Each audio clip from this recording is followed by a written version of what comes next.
আমি এসেছি গ্রামের বাড়িতে। গ্রামের পেয়ারা গাছ থেকে পেয়ারা পারলাম।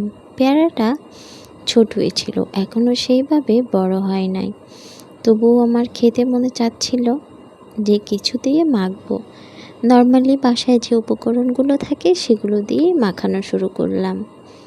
মা আমাকে সব কিছু এনে দিল, মাঝখান থেকে বসে বসে শুধু খাইতে মন চাচ্ছিল।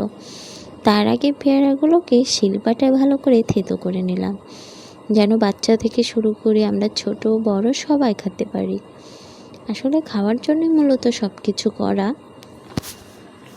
দেখো, এখানে সবসময় আমি টেস্টের কথা যদি মাথায় রাখি তাহলে তো চলবে না, স্বাস্থ্যর কথাও তো ভাবতে হবে নাকি। মূলত এটা কাঁচামরিচের জন্যই বললাম। কাঁচামরিচই ম্যাক্সিমাম টাইম ভর্তা বা শীতে আমরা খাই।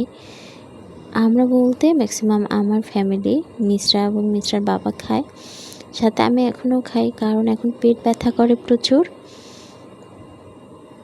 দেখো, নর্মালি আমি এখানে লবণ দিয়ে দিয়েছি। লবণটা একটু কমই খাই, কারণ বেশি লবণ খাওয়া নাকি ঠিক না, অনেক সমস্যা শরীরের। এখানে চিনি দিয়ে দিয়েছি, বা যে কোনো মিষ্টি দিলে অনেক ভালো হয় খেতে। সাথে গাছের লেবুর পাতা দিয়েছি। পেয়ারাটা আর একটু কিছুদিন পর যদি মাখাইতাম তাহলে অনেক সুন্দর হতো। তবুও দেখো, আমি সব ঘরোয়া উপকরণ যা ছিল হাতের কাছে তাই দিয়ে মাখিয়ে নিলাম। চাইলে এখানে তেঁতুল অ্যাড করতে পারো বা জলপাই অ্যাড করতে পারো। সত্যি কথা এত টেস্টি হয়।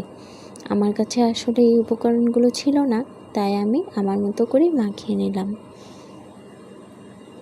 এবার দেখো, আমি তো মাখাতে যাচ্ছি, সাথে আমার মিশ্রা বুড়ি রয়েছে। আমি যেটা করব ওকে সেটা করতেই হবে, মাস্ট, ওকে করতেই হবে। তো ওকে খাওয়াচ্ছি। ও নর্মালি খায়, কারণ ও ঝাল খেতে পারে না। কিন্তু এই যদি আমি কোনো কিছু মাখিয়ে আমি নিজে খেতে চেষ্টা করি, ওরও খুব মন চায়। তো আমি বলি যে এইভাবেই যেন ও ঝাল খাওয়া শেখে। তো তোমরা প্লিজ আমার ইউটিউব চ্যানেলটাকে সাবস্ক্রাইব করে দেবে এবং আমার পাশে থাকবে। একটি লাইক এবং একটি কমেন্টস করবে যে আমার ভিডিওগুলো কেমন লাগে। অবশ্যই কমেন্টস করবে। আর তোমরা তোমাদের নিজেদের মতো করে সব কিছু মাখিয়ে খাবে, কারণ পেয়ারা